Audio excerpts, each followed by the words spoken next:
Pessoal, continuando essa segunda parte da aula, bom, só para revisar, tubulação de alimentação, como calculado, deu 20 milímetros, certo? A nossa tubulação, só um instante, a nossa tubulação de limpeza chegou em 14 milímetros, mas o comercial é 20. Vamos sempre lembrar que a limpeza tem que ser um diâmetro superior à minha tubulação de alimentação, tá? Então, basicamente, resumindo o cálculo, seria isso. Bom, agora a gente vai para a etapa onde a gente vai dimensionar a tubulação de distribuição. Quem que é essa tubulação? É aquela tubulação lá do meu barrilete que vai chegar até os pontos de utilização da edificação, tá? Então, a primeira etapa de cálculo, nós vamos preencher uma planilha, tá? Vou pegar dela aqui, no finalzinho. Nós vamos preencher essa planilha que tem na norma. Então, primeira coisa, a gente faz a estipulação do trecho.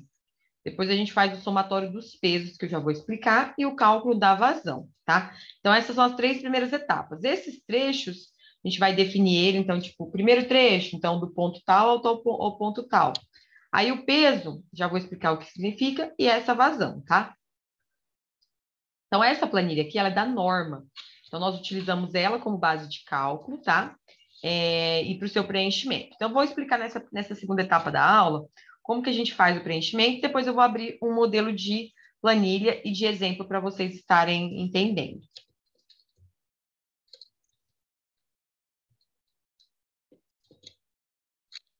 Então, primeira coisa naquela planilha que a gente precisa entender é como calcular a vazão, tá? Então, a vazão, ela vai ser dependente do peso. Então, nós temos uma coluna que nós calculamos esse peso relativo, né? E a partir desse peso relativo, o somatório dos pesos de cada trecho, tirando a raiz e multiplicando por 0,3, a gente tem a vazão considerada, tá? Bom, e aí, quem que são esses pesos? Os pesos, na verdade, são valores que a gente tira da norma, referente aos aparelhos que a gente utiliza no sistema hidráulico. Então, por exemplo, se eu pegar uma bacia sanitária com caixa de descarga, ou seja, aquela válvula, aquela caixinha acoplada ou aquela caixa de descarga, ele tem um peso 0,3. Mas se for um vaso sanitário que tem válvula de descarga, o peso dele é 32. Então, a gente avalia no trecho, né, quantos aparelhos sanitários aquela tubulação vai atender. Então, às vezes eu posso ter uma tubulação que ela vai atender 3 banheiros, mas uma outra tubulação vai atender um banheiro, uma cozinha, uma lavanderia. Então, o somatório dos pesos desses equipamentos que vão atender essa tubulação é o meu peso.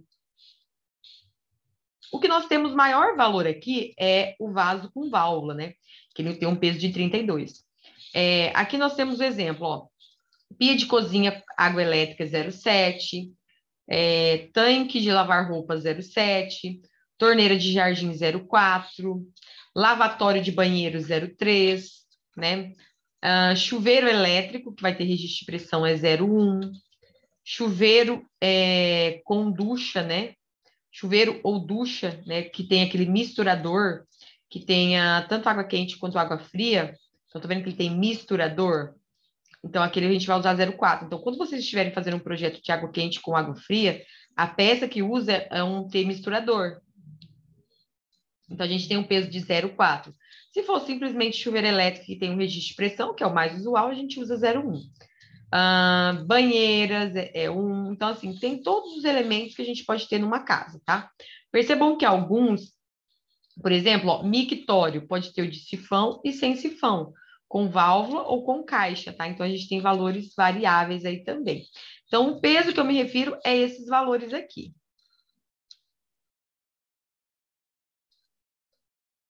A partir desse somatório dos pesos, então, um determinado trecho deu um somatório de peso de 40. Então, com o ábaco de luneta, a gente vai avaliar qual que é o diâmetro inicial para o cálculo. É tipo o nosso chute inicial. Então, quando eu pego um valor de 40 de peso, 40 ele vai ficar entre 18 e 44. Então, a gente começa o nosso cálculo com um diâmetro de 40 milímetros como chute, né? Como valor inicial para o nosso cálculo. Então, a gente pega os trechos, soma quanto que é o peso relativo deles, e a gente vai para o nosso chute, que é um diâmetro inicial de tubulação. tá? Então, a partir desses valores, ó, de 0 até 1,1, usa 20. De 1,1 a 3,5, usa 25. De 3,5 a 18, usa 32. De 18 a 44, usa 40. E de 44 a 100, usa 50 milímetros, tá? Caso essas tubulações elas tenham um somatório superior a 100, aí nós utilizamos esse outro ábaco, tá? Que ele é um pouquinho mais trabalhoso. Mas normalmente em residências, né? A gente vai trabalhar no máximo com isso daqui, porque é muito difícil a gente pegar uma tubulação que atenda um peso superior a 100. Relembrando um pouquinho da parte de hidráulica, toda vez que a gente faz um cálculo de dimensionamento de tubulação, nós temos que lembrar da perda de carga, que existe a perda de carga linear, devido ao atrito e choque da água com a parede do tubo. Então, quanto maior o tubo, maior a perda de carga, e quanto maior o diâmetro do tubo, menor a perda de carga. E tem a perda de carga localizada, que é devido às turbulências que essa água sofre quando ela entra em contato com as conexões. Então, por exemplo, tem uma água vindo aqui, quando ela passa nessa peça, nessa conexão, ela sofre uma turbulência, então dá perda de carga. Então, quanto maior o número de conexões que a gente tiver no sistema, maior a perda de carga também. Então, aqui a gente tem um exemplo, ó. Nesse caso, a gente tem muito mais conexões.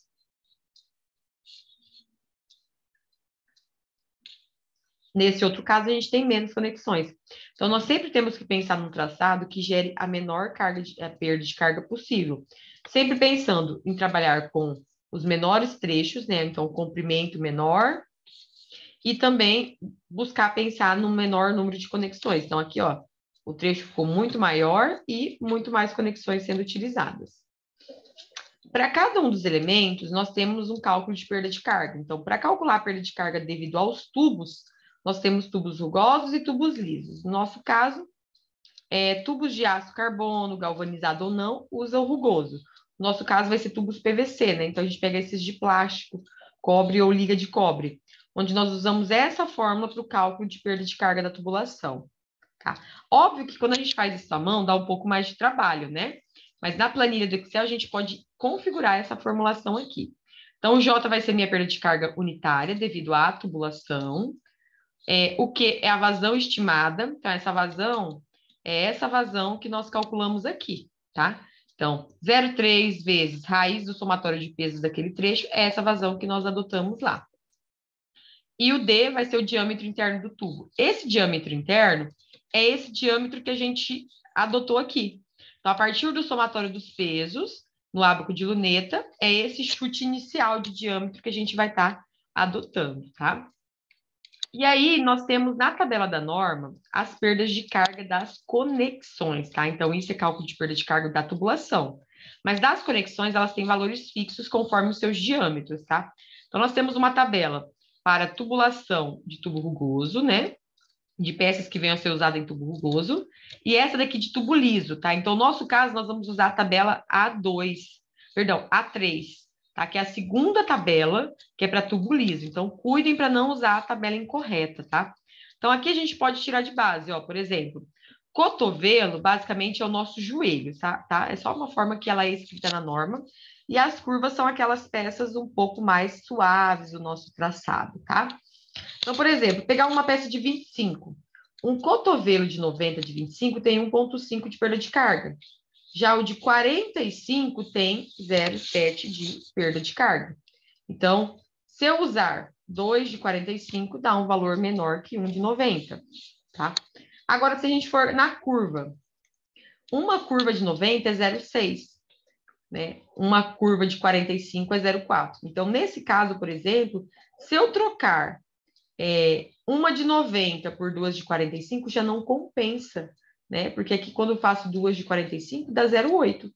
Então, aqui nesse caso, quando o nosso traçado estiver adotando curva, é interessante a gente manter a curva de 90 e não trocar por duas de 45, tá?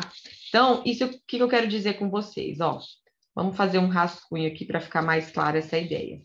Então, vamos supor, eu tenho um traçado e eu vou usar 90 graus aqui, né? Se eu usar cotovelo, que é o joelho, né? Então, se eu usar o cotovelo, ele é 1,5. Mas se eu mudo esse traçado e faço ele... Opa, deixa eu tentar melhorar aqui. jogo um 45. Opa, muito feio. Vou pegar uma linha reta aqui, porque essa não tá dando, não.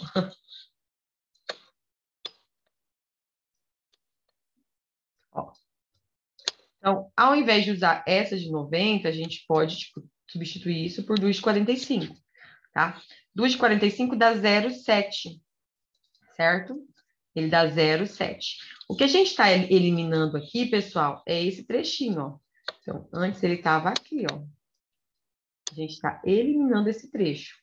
Então, a gente está tirando essa peça de 90 e tirando esses dois trechos. Esse comprimento aqui, ele é menor que o somatório desses dois comprimentos. Então, a gente troca uma peça de 90 por duas de 45. Então, eu coloco duas de 45 aqui e eu tenho também um comprimento menor. Se nós estivermos trabalhando com o cotovelo, isso é válido, né? Dá para compensa fazer isso, substituir por duas de 45, tá? Porque a gente tem essa vantagem de o somatório aqui é 1,5, se eu faço duas de 0,7 dá 1,4. É 1,4, mas eu tenho também um comprimento menor, tá? Agora, se for curva, a curva aqui a gente usa 0,6. Mas se a gente trocar por duas de 45, vai dar um peso bem maior. Então, não compensa tanto, né, pela questão do custo. Então, aqui vai ser muito mais fácil a gente usar a curva de 90. E no traçado, quando for cotovelo, quando possível, pode trocar, tá? Só para a gente ter uma estimativa aí de como que a gente pode estar usando isso, tá? Então, sempre na utilização das peças, pessoal, avaliem a questão dos pesos para ver se realmente compensa, tá? Então, não é, eu troco por 2 de 45 vai ficar bom. Não, tem que avaliar, tá? Para cada caso aqui, tá? Então, vocês podem perceber, se eu comparo cotovelo com curva, é bem melhor, ó. 1,1 e 0,4. Então, comparando as duas, é muito melhor a gente utilizar a curva. Só que a curva é um pouquinho mais cara, tá? Mas em relação à pressão lá no nosso barrilete, é muito interessante a gente utilizar a curva em todo o nosso barrilete, por questão do nosso projeto, tá? E aqui a gente tem dois T's, o T direto e o T lateral. Estão vendo que o T lateral ele tem uma perda de carga bem maior se comparado ao T direto, em todos os casos? Quem é o T lateral, né? O T lateral é aquele T, vamos supor, o fluxo está vindo, e aí ele chega aqui, ele divide. Né? Então, o fluxo está vindo nesse sentido, certo? Como ele está vindo nesse sentido, quando ele chega aqui, é como se ele trombasse na tubulação para dividir o fluxo para um lado e dividir o fluxo para o outro lado, certo? Então, ele é um tipo de T que, quando a gente coloca ele no projeto, ele dá muito mais perda de carga. Um outro tipo de T é aquele T assim, ó, o fluxo está vindo nesse sentido. Chegou aqui, ele vira. Então, ele vai ter esse sentido de atendimento e esse sentido aqui. Então, assim, o fluxo vai continuar, ele não vai ter uma perda de carga tão abrupta. Ele vai desviar um pouco do fluxo de água, mas não é que nem esse, que ele tromba na tubulação. Então, ele tem uma redução da velocidade, uma redução da sua pressão, tá? Então, quando vocês forem fazer o projeto, o T direto é esse modelo aqui, tá? E o T lateral é esse daqui, que dá muito mais perda de carga. Beleza?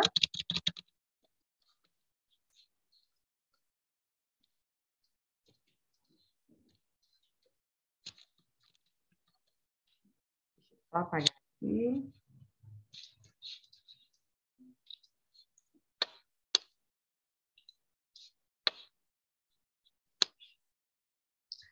Bom, aqui eu trago algumas situações, né?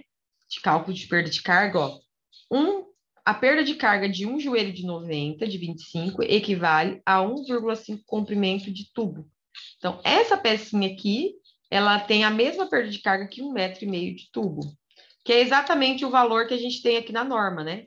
Então, ó, essa pecinha de 25, ela tem 1,5 de perda de carga, que corresponde à mesma perda de carga de um tubo de 1,5 metro. Essa peça aqui, que é a curva, né? Então, comparando, ó, um joelho de 90 e uma curva de 90, de mesmo diâmetro. De 1,5, ó, ela cai para 0,6. Ela tem a mesma perda de carga de um tubo de 0,6 metros. Então, a diferença é bem significativa quando a gente substitui joelho por curva, tá? Para o cálculo da perda de carga de registro, a gente tem essa formulação, tá? Mas nós não vamos estar utilizando, nós vamos usar o valor de 0,2, tá? Que é um valor mais direto, porque os únicos registros que geram perda de carga são os registros de utilização, tá? Aquele registro lá de pressão, que é o que fica no chuveiro. Os registros de fechamento de ambiente, eles têm uma perda de carga muito pequena, então a gente pode desconsiderar.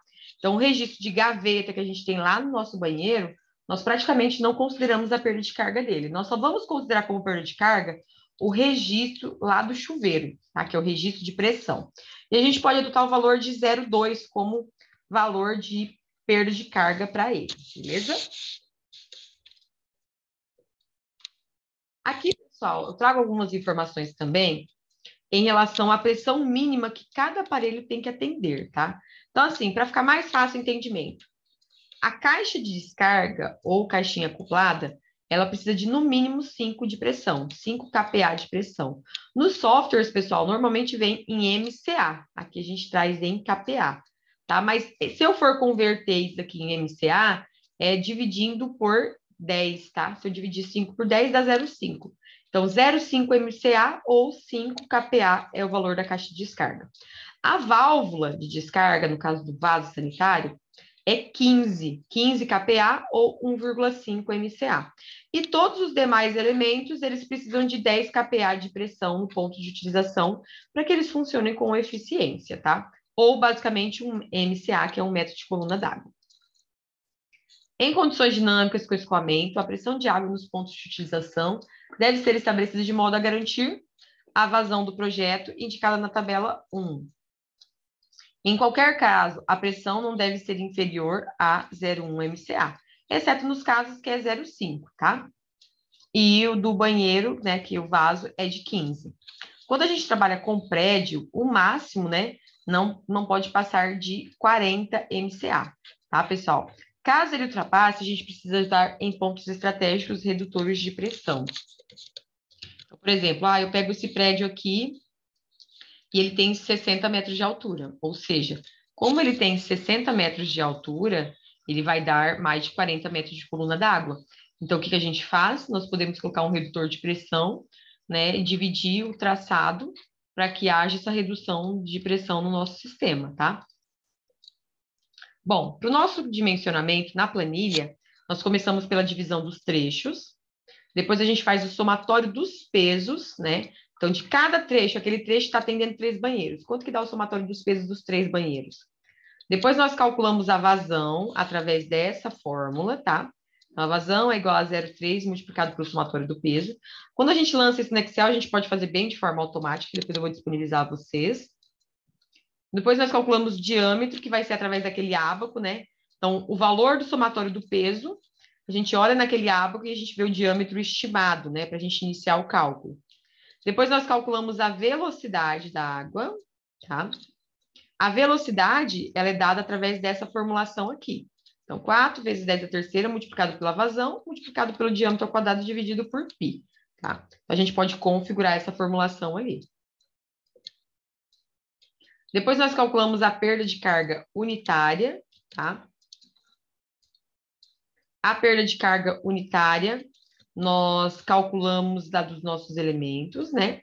Depois a gente calcula que já foi passada essa formulação da perda de carga unitária, tá? Da tubulação, tá? Então, isso daqui é aquela fórmula que eu mostrei para vocês anteriormente da tubulação. Depois a gente coloca a diferença de cota, tipo assim, se tem, vamos supor, ó, se eu tenho um trecho que ele tá aqui na horizontal, aí ele vem e vira, colocou aqui e vira, certo? Então, a gente tem uma diferença de cota, então assim, o trecho começou aqui e terminou aqui. Então, nesse trecho, a gente tem uma diferença de cota a ser considerada. Tá? Então, a gente coloca esse valor, tá? Lembrando de colocar sempre em metros, o diâmetro em milímetros. Então, assim, do jeito que está aqui, pessoal, na tabela da norma, é a maneira que os dados vão aparecer no cálculo, tá? Depois, a gente tem a pressão disponível, tá? Então, essa pressão disponível, ela começa, né? Normalmente, a minha pressão disponível no início do traçado, ela vai ser aquela pressão que já existe de forma inicial na minha caixa d'água, somado com essa diferença de cota, tá? Então, Então, aqui está escrito 14 mais 10 vezes 7. Quem que é esse 10 vezes 7, tá? 14 é a minha pressão residual, ou seja, a minha pressão inicial. No meu primeiro trajeto, normalmente a minha pressão inicial é essa altura da caixa d'água, né? Considerando que a água está cheia. Somado com a minha coluna 7 vezes 10, para a gente poder fazer a conversão de metros para kPa. Então, esse 10 é da multiplicação e o 7 que está entre parênteses é a coluna. Então, esses valores entre parênteses são para se referir a essa coluna de cálculo. Então, 14 é a coluna 14.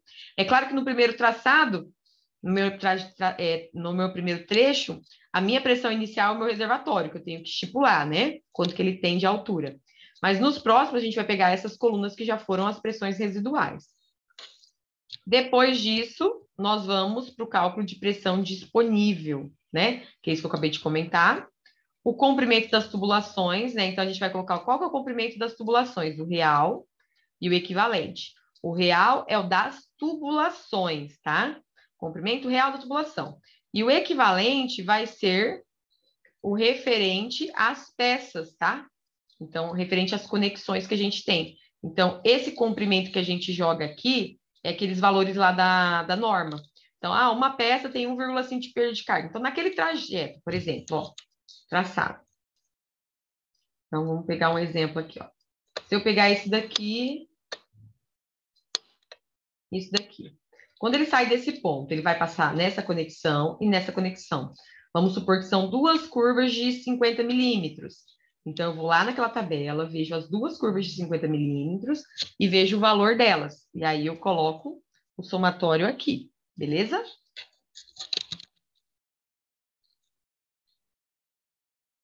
Depois, nós temos as perdas de carga, né? Aqui a gente vai fazer, ó, quem que é a perda de carga?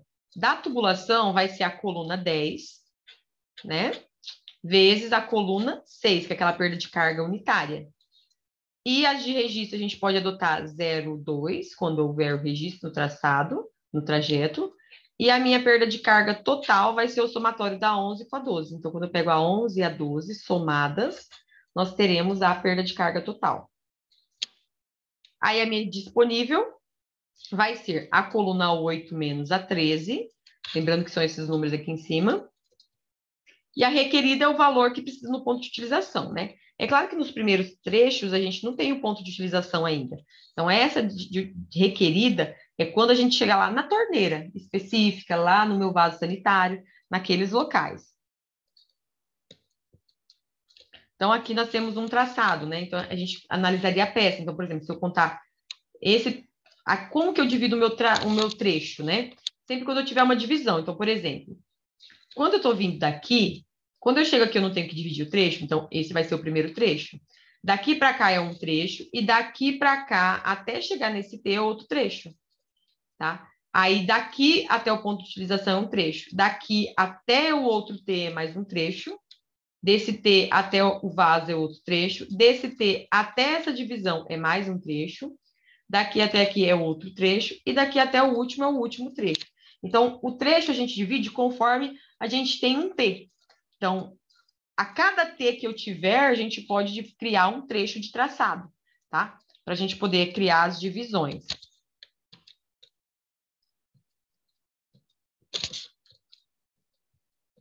Aqui, basicamente, só para vocês darem uma olhada depois, as peças que são utilizadas, tá?